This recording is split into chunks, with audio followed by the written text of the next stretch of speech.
एक पहेली। अकबर और बीरबल। एक दिन बादशाह अकबर अपने दरबार में बैठे किसी गहरी सोच में पड़े थे। बादशाह को ऐसे गुमसुम बैठे देख कुछ मंत्रीगण बोले, महाराज क्या बात है, आज आप एकदम गुमसुम और उदास बैठे हैं। आज से पहले तो हमने आपको ऐसे कभी नहीं देखा।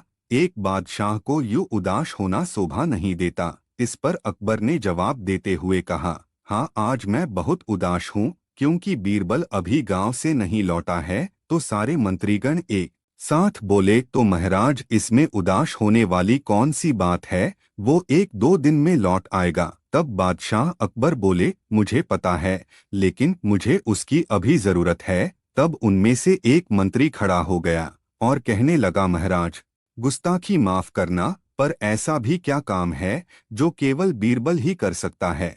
आप हमें बताइए, हम आपका वो काम करेंगे। तब बादशाह ने कहा, काम कोई नहीं है, बस मेरे दिमाग में एक पहेली है जिसका हल मुझे नहीं मिल रहा है। तब वो मंत्री बोला, महाराज पहेली क्या है, जरा हमें भी बताइए, हो सकता है कि हमारे पास उसका हल हो और आपको बीरबल की जरूरत ही ना पड़े। तब बादशाह बोले, तो ठीक है सुनो, एक आदमी है और उसके पास एक बकरी, एक शेर और पान के कुछ पत्ते हैं। अब उसे तीनों को लेकर दूसरे गांव जाना है।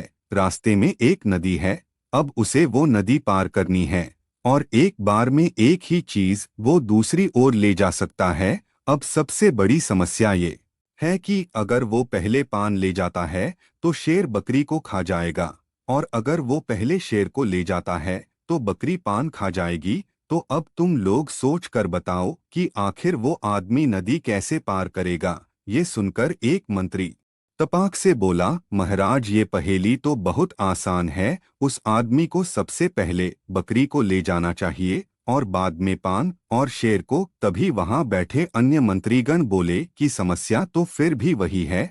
अब सब लोग इस पहेली का हल ढूंढने में लग गए, लेकिन किसी की भी समझ में नहीं आ रहा था कि आखिर कैसे इसका हल होगा। तभी अचानक दरबार में बीरबल पहुंच गए। बीरबल को देखते ही बादशाह अकबर बहुत खुश हुए और बोले, बीरबल अच्छा हुआ जो तुम आज ही वापस आ गए। बीरबल बोले, महाराज ऐसी भी कौन सी आफत आ गई कि सब एक दूसरे से बहस करने में लगे हुए हैं।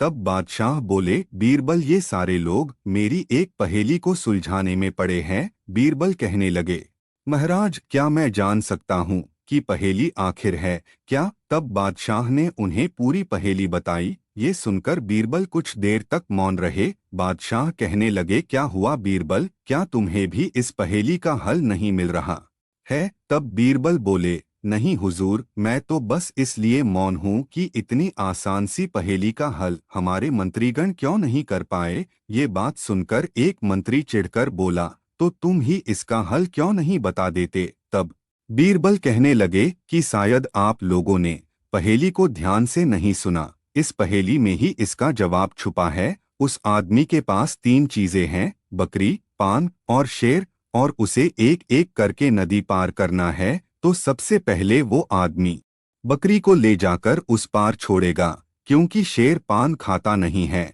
दोबारा में वो शेर को नदी के उस पार ले जाएगा और बकरी को वापस लेकर आएगा, और फिर वो पान लेकर जाएगा और बकरी को यही छोड़ देगा, और आखिर में वो बकरी को ले जाएगा, और इस तरह तीनों चीजें नदी के उस पार पहुंच जाएंगी। ये सुनकर दरबार में मौजूद सारे लोग बीरबल की सराहना करने लगे और महाराज भी बीरबल की सराहना करने लगे। तो दोस्तों, इस कहानी से हमें ये सीख मिलती है कि कभी कभी हम जिस सवाल का जवाब नहीं ढूंढ पाते हैं, उसका जवाब उसी सवाल में ही छिपा होता है।